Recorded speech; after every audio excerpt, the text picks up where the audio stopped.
The blue-white ship sliced through the darkness of space, its strange angles reflecting starlight as it approached the third planet of an unremarkable yellow star. Inside the vessel, Commander Tyke studied the holographic display with growing interest. His four eyes blinked in sequence, a sign of surprise among Zephyrians. "Another world with primitive life forms," said Officer Bin, his voice carrying the musical tone typical of their species. "Shall we mark it for standard integration?" Tyke didn't respond immediately. Something about the signals they were detecting wasn't following the usual pattern. Most developing worlds emitted chaotic, disorganized broadcasts. This planet, Earth, according to their databases, showed something different. "These transmissions are encrypted," Tyke said finally. "And look at their orbital band." The scanner revealed hundreds of satellites and several space stations. A small outpost gleamed on the nearby moon. "Impossible," Ben whispered. "Our records show this species only discovered electricity 3 centuries ago." Tyke had seen many worlds in his 200 years of service to the Empire. None had developed this quickly. The Zephyrians had ruled the Andromeda Arm for millennia, precisely because technological development followed predictable patterns. It took species roughly 10,000 years to go from simple tools to space travel. These humans had done it in less than one. "They've spotted us," announced the sensor officer suddenly. Tyke stiffened. They were using the most advanced cloaking technology in the known galaxy. No pre-FTL civilization should be able to detect them. "How?" he demanded. "Unknown, Commander, but they're tracking us with multiple ground stations." A new alert sounded. 3 small vessels had launched from Earth and were approaching rapidly. "Defensive posture," Tyke ordered, though the human ships were clearly too small to pose any threat. Standard protocol when dealing with new species required caution. The communication system crackled to life. "Unidentified vessel, this is Captain Jun of the Earth Defense Force. Please identify yourself and state your intentions." The Zephyrians exchanged shocked glances. No newly discovered species had ever initiated contact so boldly. "How are they? Transmitting on our secure frequency?" Ben asked, voice barely audible. Tyke activated the translator and responded. "This is Commander Tyke of the Zephyrian Empire. We come in peace to evaluate your world for potential relations." There was a pause before the human responded. "We welcome peaceful contact, Commander Tyke. We suggest a meeting of representatives. We've prepared a neutral location on our International Space Station." Tyke felt unbalanced. The protocol was always the same. Overwhelm the primitive species with technology. Demonstrate Zephyrian superiority, then offer protection in exchange for resources and loyalty. No species had ever suggested terms of first contact as if they were equals. "Very well," he replied, trying to maintain the dignity expected of an Imperial commander. "I will bring a small delegation." 6 hours later, Tyke stood in the human space station, trying to hide his discomfort. The station itself was primitive by Zephyrian standards, but far more advanced than any newly discovered civilization should possess. 5 humans faced his delegation across a simple table. They were shorter than Zephyrians, with only 2 arms, instead of 4, and their skin came in varying shades of tan and brown rather than the blue tones of his people. "We welcome you to Earth space," said an older human with gray hair who introduced herself as Director Kai. "We've been monitoring deep space for signs of intelligent life for over a century. You have developed quickly for such a young species," Tyke said, using the standard opening that usually inspired awe. Director Kai smiled. "Thank you. We've had our struggles, but curiosity drives us forward." "The Zephyrian Empire offers protection to developing worlds," Tyke continued, expecting the usual grateful acceptance. "You would receive access to some of our technology in exchange for becoming a protectorate and providing certain resources." To his surprise, the humans didn't seem impressed. A younger man with a tablet, Han, their chief scientist, looked up with raised eyebrows. "That's an interesting offer, Commander. However, Earth maintains its independence. We're open to trade and cultural exchange as equals." "Equals?" Tyke struggled to maintain his composure. No species had ever refused protectorate status. The Empire spanned hundreds of worlds, all grateful for Zephyrian guidance. "Perhaps you misunderstand our position in the galaxy," Tyke said carefully. "The Empire controls this entire sector. Our technology is thousands of years beyond yours." Director Key nodded respectfully. "We understand you're advanced in many ways, Commander, but humans value self-determination above all else." As if to emphasize the point, a small alarm sounded. Han checked his device and looked up with a neutral expression. "Your second ship just attempted to scan our planetary defenses," he said calmly. "We've temporarily disabled their scanning systems. They'll come back online shortly." Tyke felt his skin pale to light blue, a Zephyrian sign of shock. That ship carried military-grade scanners that no developing world should be able to detect, let alone disable. "How did you—" he began, then stopped himself. "We have our methods," Director Kai said simply. "Now, shall we discuss actual diplomatic relations? We're particularly interested in your faster-than-light technology, and we have medical advances that might interest you." As the meeting continued, Tyke sent an urgent message back to the Zephyrian High Council. This first contact was nothing, like the thousands that had come before. These humans were different, adaptive, resourceful, and surprisingly advanced. For the first time in his career, Tyke wondered if the Empire had finally met a species they couldn't simply absorb. The humans smiled across the table, seemingly unaware that this day marked the beginning of a profound change in the galactic order. The Grand Council chamber of the Zephyrian Empire fell silent as the holographic replay ended. 12 blue-skinned figures sat around the crescent table, their expressions ranging from disbelief to outrage. The recording had shown Commander Tyke's first contact with the humans, a meeting that had gone completely against protocol. "Unacceptable," said High Counselor Ju, her forearms folded tightly across her chest. "No developing species rejects protectorate status. It defies tradition. These humans are unlike any species we've encountered," Commander Tyke responded, standing stiffly, in the center of the chamber. "They've achieved in centuries what takes most races millennia. Then they're dangerous," growled War Chief Kyung, his skin darkening to a deep navy with emotion. "If they advance this rapidly, they could threaten our dominance within a generation." The discussion went back and forth, but the decision was inevitable. For over 10,000 years, the Zephyrian Empire had followed the same pattern: discover, overwhelm, integrate. No exceptions. "We will issue an ultimatum," decreed Ju finally. "They join as a protectorate, or we demonstrate our power." Far away, on Earth, a similar meeting was taking place. Representatives from every major nation had gathered in an underground facility beneath the Pacific Ocean. The mood was tense as intelligence reports were shared. "The Zephyrians have mobilized their fleet," announced Defense Minister Wu, pointing to satellite images. "Over 10,000 warships are assembling at the edge of our solar system." Captain Sun, commander of Earth's modest space fleet, studied the images carefully. At 43, she had the calm confidence of someone who had faced impossible odds before. "They're arranging in traditional battle formation, predictable. How do we stand against 10,000 alien warships with our 30 vessels?" asked someone from the back of the room. President Hana, who had been quietly listening, stood up. "We do what humans have always done when faced with superior numbers. We adapt." What followed was unprecedented. Nations that had been rivals for centuries pooled their resources. Secret technologies, kept hidden even from allies, were shared. Scientists who normally competed for grants now worked side by side. "The Zephyrians expect us to either surrender or follow conventional battle tactics," Captain Sun explained as she outlined her strategy to the unified command. "We'll do neither."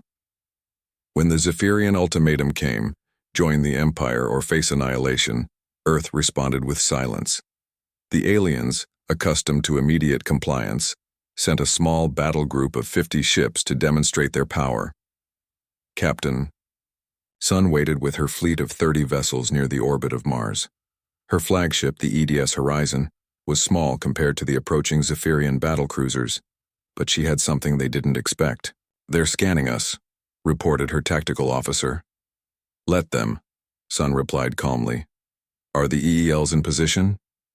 Yes, Captain. All electromagnetic emission lure satellites are deployed and ready. The Zephyrian ships approached in perfect formation, their weapons charged. On their command ship, Sub-Commander Jan watched the human fleet with disdain. Their ships are primitive, he noted. This will be quick. The order to fire was given, and 50 Zephyrian vessels released a coordinated barrage of energy weapons. But instead of hitting the human fleet, the blasts were drawn to the small, undetectable satellites scattered throughout the area. Each eels contained technology that attracted energy weapons, absorbing and dispersing the power harmlessly. What happened? Demanded Jan as the tactical display showed all misses. Before they could fire again, the human fleet broke formation, moving in ways that defied standard tactics. Instead of maintaining a defensive position, they charged forward in seemingly random patterns. They're committing suicide, Jan said in disbelief. Then his sensors screamed warnings. The human ships weren't attacking directly. Instead, they deployed thousands of small automated drones that swarmed the Zephyrian vessels. These weren't powerful enough to destroy the alien ships, but they attached to key systems, communications arrays, sensor nodes, weapon ports, and detonated with precision. We've lost weapons control, shouted a Zephyrian officer. Communications are failing. Captain Sun watched from her command chair as her fleet danced between the now confused alien vessels. Launch Phase 2, she ordered quietly.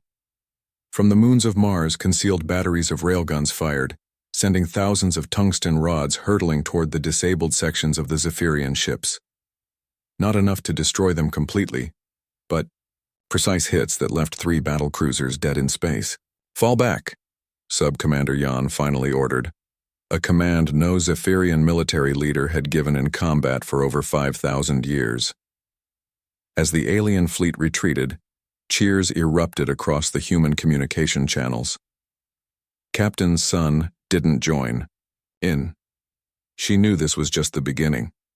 They'll be back, she said to her executive officer. And next time, they'll bring everything they have. True to her prediction, the news reached Earth within days. The entire Zephyrian armada, all 10,000 ships, was mobilizing for a full assault. In an emergency session of Earth's united government, panic threatened to take hold. We got lucky once, argued Minister Choi. We can't stand against their full might. We don't need to defeat them all, Captain Sun countered. She pulled up displays showing the Zephyrian command structure they'd gathered from the captured ships. Their society is rigid, hierarchical. They expect the same from their enemies, but that's not who we are. President Hanna nodded slowly. Throughout our history, humans have faced stronger opponents and survived through ingenuity. The Zephyrians have technology, but we have something they've never encountered: unpredictability. The room quieted as screens showed the approaching armada, a cloud of ships so vast it blocked out the stars behind them. They think this display of force will make us surrender, said President Hanna, looking at each worried face in turn. But they don't understand what it means to be human. We don't give up, we don't surrender. And most importantly, we don't fight the way they expect us to fight. As battle plans formed, word spread across Earth. Humanity was facing its greatest challenge, not just for survival, but to prove they deserved their place among the stars as equals, not subjects. In workshops and laboratories around the world, people worked tirelessly on technologies and tactics no Zephyrian would ever anticipate. The Empire was about to learn a painful lesson. Humans don't follow anyone's rules but their own. Dr. Day stood at the viewport of the diplomatic shuttle, watching as the blue-white planet of Zephyria grew larger. At 52, he was Earth's foremost xenobiologist, though nothing in his career had prepared him for this mission. The shuttle was escorted by 6 Zephyrian vessels, guards or jailers, depending on how one looked at it. Are you sure about this approach? Asked his colleague, Dr. Jin, nervously adjusting her glasses. The military wanted us to focus on their weapons systems. Day smiled slightly. To understand their weapons, we first need to understand their minds. The human diplomatic mission had been a desperate gamble. After the first skirmish where Captain Sun's tactics had shocked the Zephyrians, both sides had pulled back to reassess. Earth's leaders knew they couldn't win a prolonged war against the vast empire. Instead, they needed to change the terms of engagement entirely.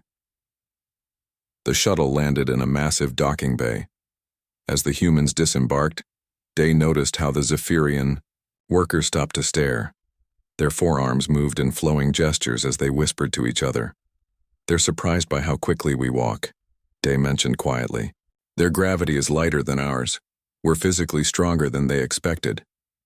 A tall Zephyrian in ornate robes approached. "I am Grand Scholar Yuna.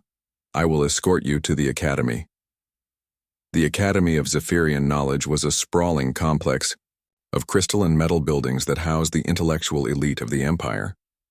Here the humans would stay for a month, ostensibly to learn about Zephyrian culture, while teaching about humanity in return. But Dr. Day had another mission entirely. On the third day, during a tour of the Grand Archive, Day paused before a holographic display. "What's this?"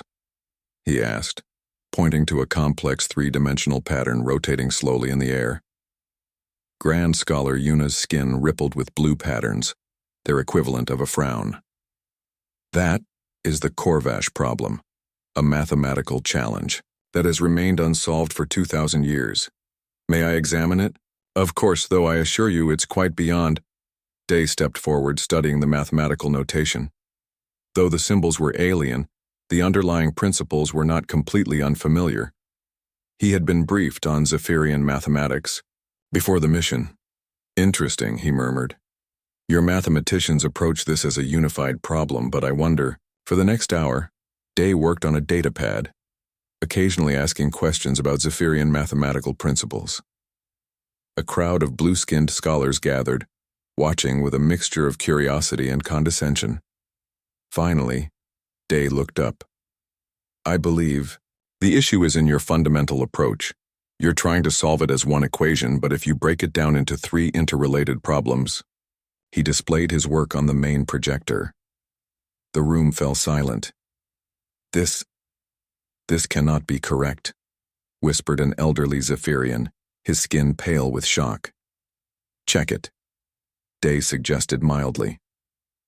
For the next hour, the top mathematicians of the Zephyrian Empire verified his solution. When they confirmed it was correct, news spread rapidly through the Academy.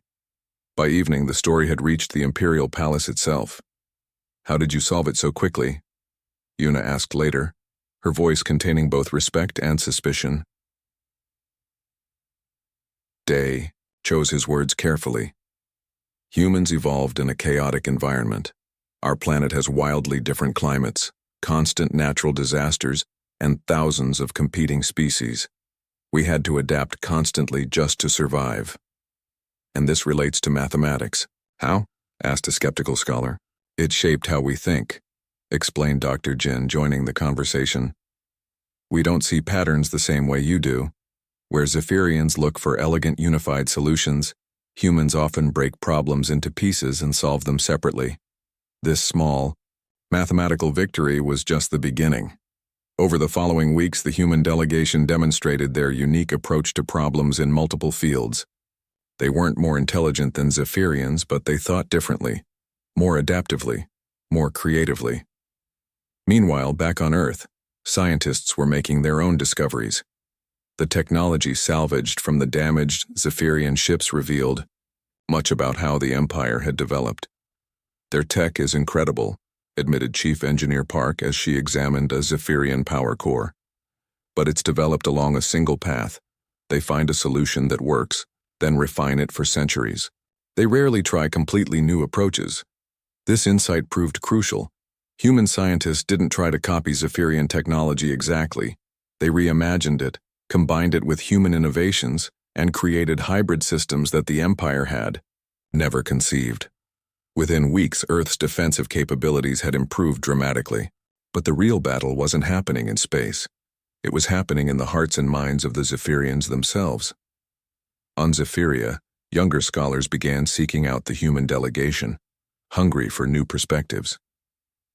Day and Jin found themselves hosting informal gatherings where ideas flowed freely.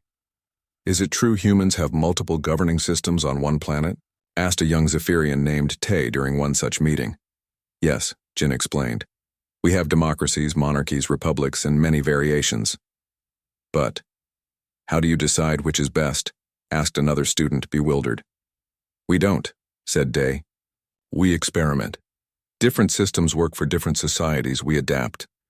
This concept, adaptation through diversity rather than perfection through unity, was revolutionary in Zephyrian culture.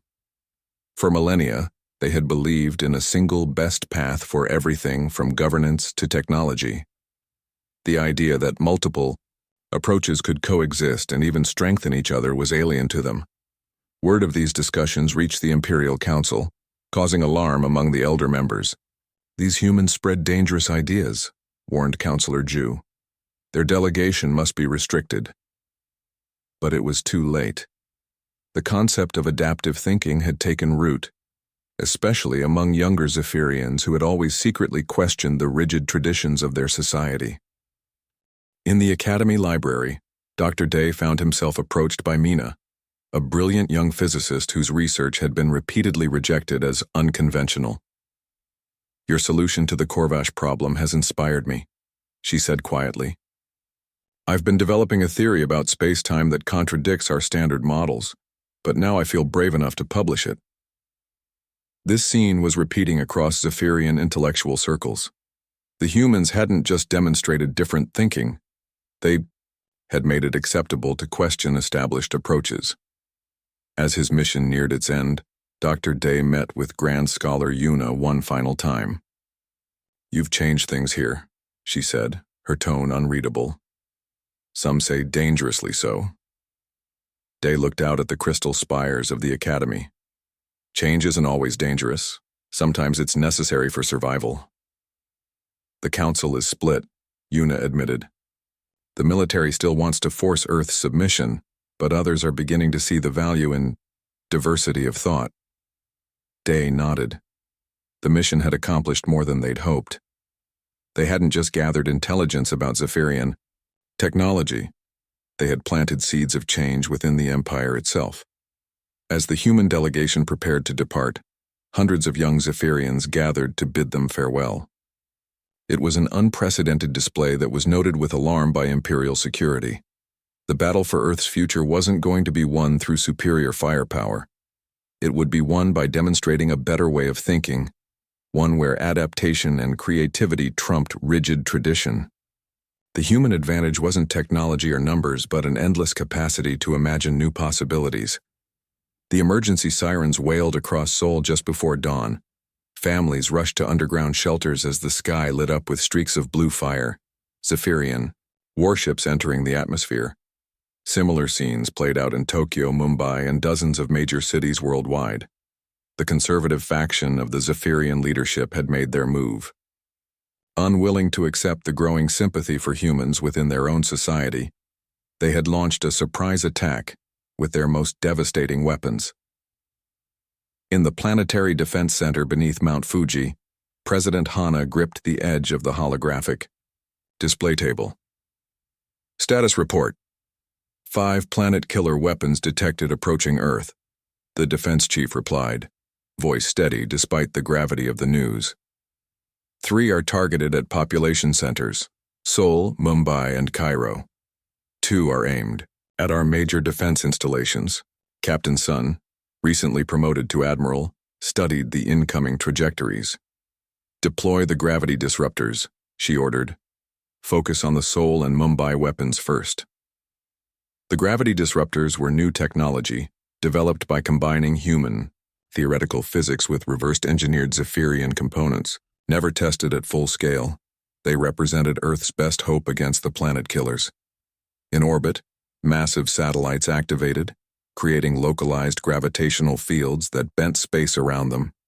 The incoming Zephyrian weapons, relying on straight-line trajectories, began to curve off course. Seoul weapon diverted, shouted an operator. Impact projected in the Sea of Japan. Mumbai weapon responding to gravity disruption. Trajectory altered. It's going to hit the Indian Ocean. A cheer went up but was quickly silenced. Cairo disruptor failing, came another voice. System overload. And the defense installation weapons aren't responding to disruption, President. Hana closed her eyes briefly. Evacuate Cairo, maximum effort, and prepare for hits at Alpha Base and Denali Station. What followed were the darkest hours humanity had faced in centuries. The Cairo weapon detonated high in the atmosphere, sending a shockwave that flattened buildings for kilometers. Death toll estimates reached the hundreds of thousands. Alpha Base and Denali Station, Earth's primary defense research facilities, were completely destroyed, but the Zephyrian leadership had miscalculated. Instead of breaking human resolve, the attack united Earth as never before. They expected us to surrender after a show of force, Admiral Sun told the Emergency War Council. That's what other species have done, but they don't understand human nature. The human counterattack came 3 days later. While the Zephyrians anticipated a direct assault on their fleet, Earth instead launched Operation Blackout, a coordinated strike against the Zephyrian neural network that connected their entire military. Dr. Jin, who had studied Zephyrian communication technology during the diplomatic mission, had identified a critical vulnerability. Their neural network evolved from a hive mind structure, she explained to military leaders. They value perfect coordination over system redundancy. One central node handles all authentication. Small stealth ships, using technology that bent light around them, slipped past the Zephyrian fleet and positioned themselves near the communication relay stations. At a synchronized moment, they released electromagnetic pulses specifically calibrated to disrupt Zephyrian neural frequencies.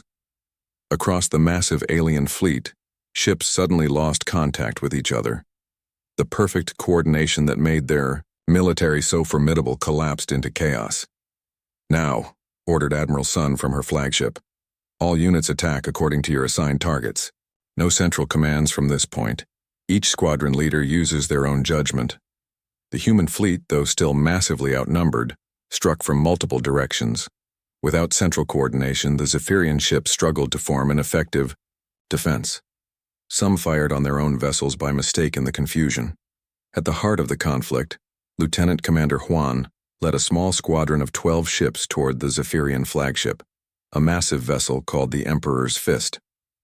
Their mission was considered a suicide run, but Huan had volunteered immediately. Approach pattern Delta, he ordered his squadron. Random speed variations just like we practiced.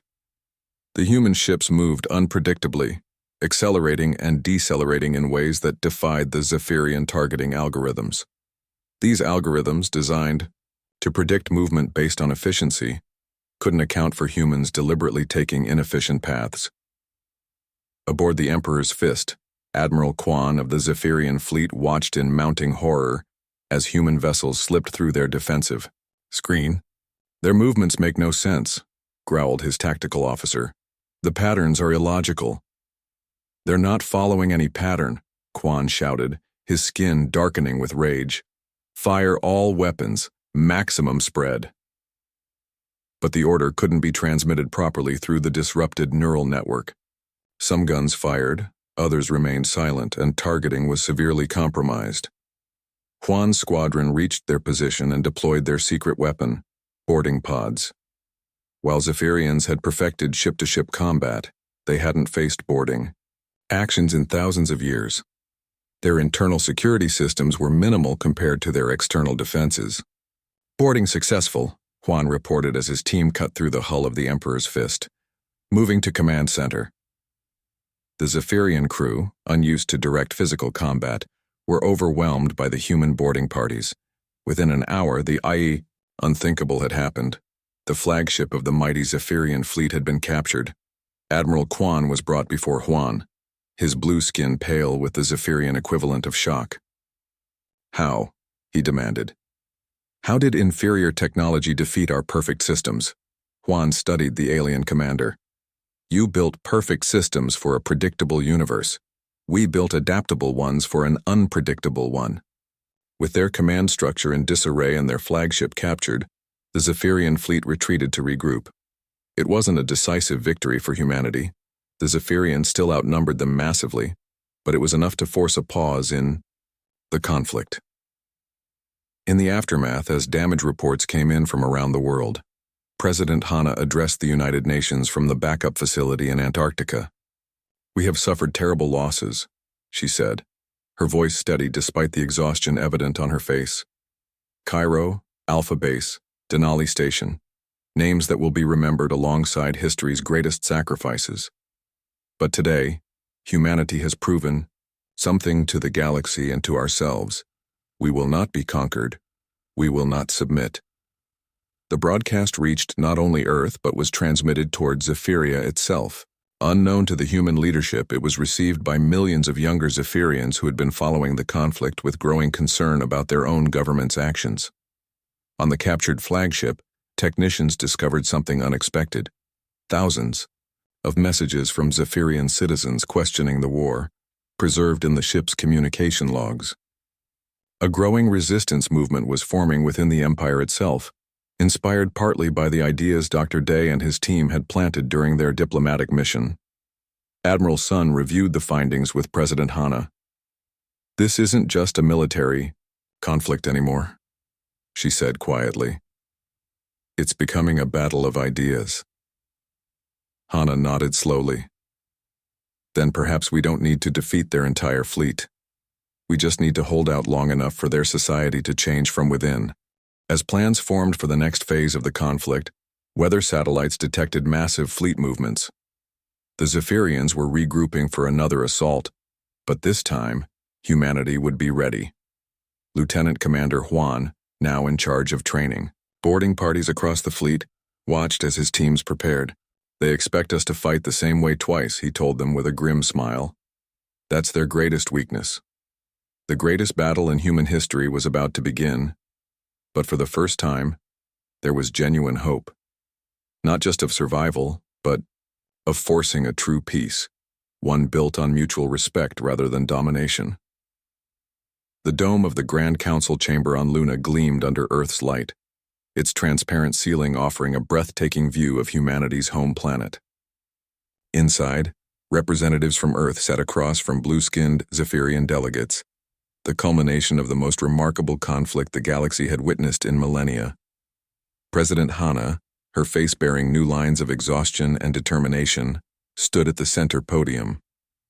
Beside her stood Counselor Yuna, who had once been a mid-level scholar but now represented the reformist faction that had gained control of the Zephyrian government. "Today, we sign not merely a peace treaty," President Hana began, her voice carrying through the chamber, "but a document that recognizes a fundamental truth. No species has the right to rule over others. All intelligent beings deserve self-determination." The Treaty of Luna was unprecedented in galactic history.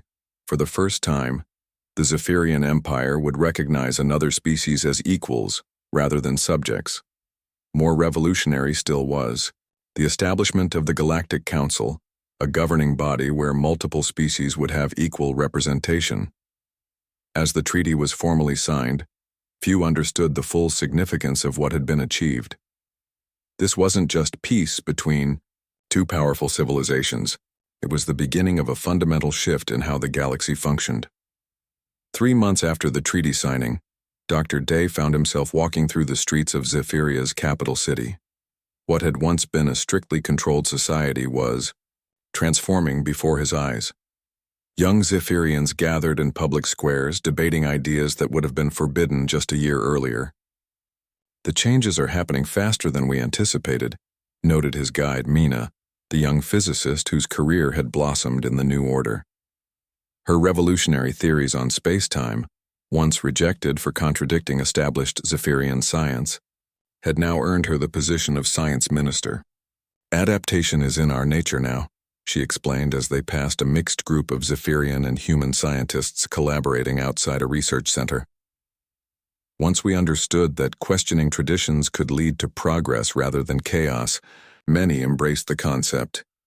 Not all Zephyrians welcomed the changes, of course. The conservative factions had retreated to the outer colonies, where they maintained the old ways. But the core worlds were experiencing a renaissance unlike anything in their recorded history. Meanwhile, the ripple effects spread throughout the former Zephyrian Empire. Species that had lived under Zephyrian rule for thousands of years began, to hear about Earth and its strange concept of democratic governance.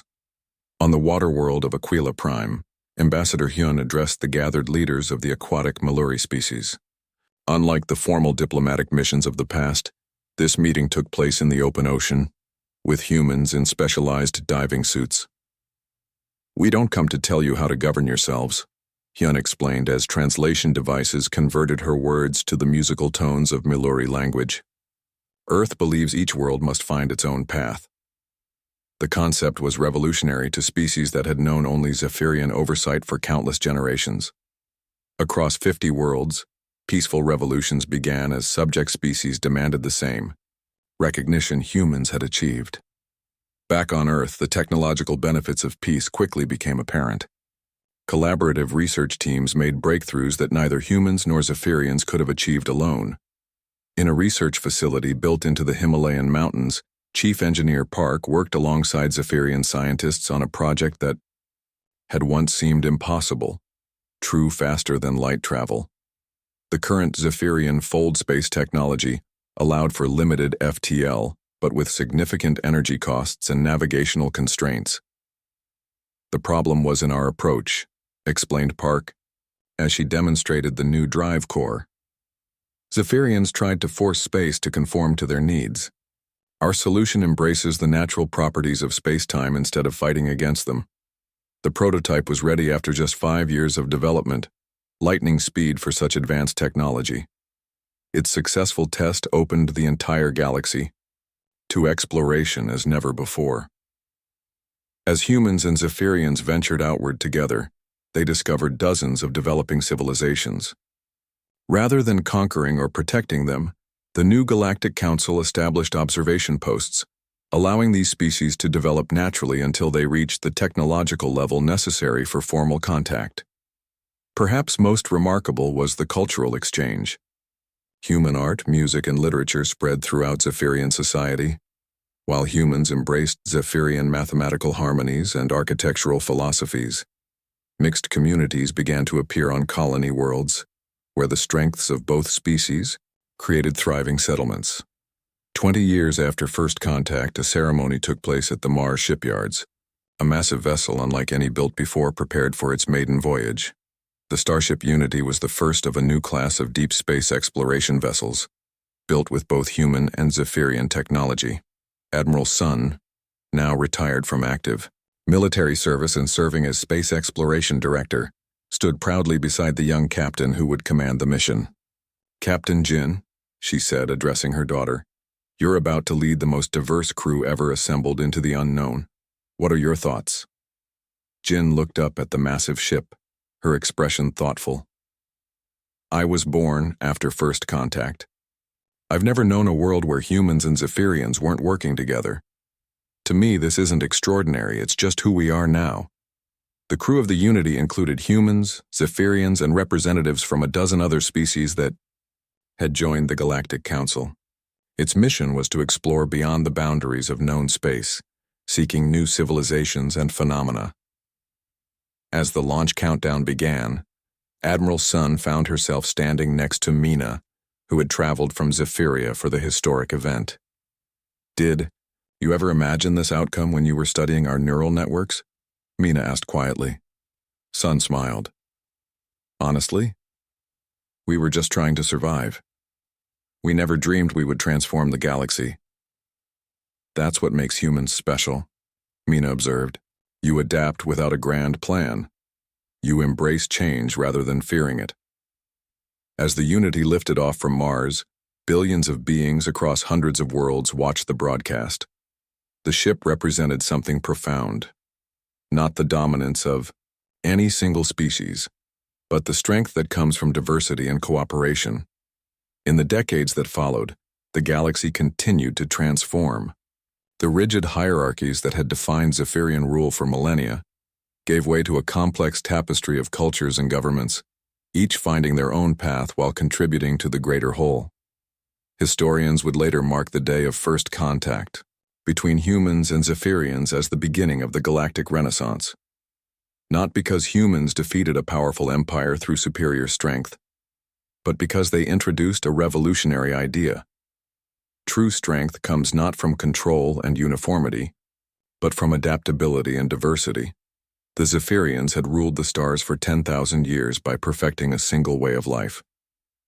Humans had challenged the galaxy not with better weapons, but with a better idea, that there are countless paths to the future, and the freedom to choose one's own path is the greatest strength of all. As Captain Jin guided the Unity into the unknown, she carried this legacy forward, not just as a human achievement, but as a testament to what becomes possible when different minds work together toward a common goal.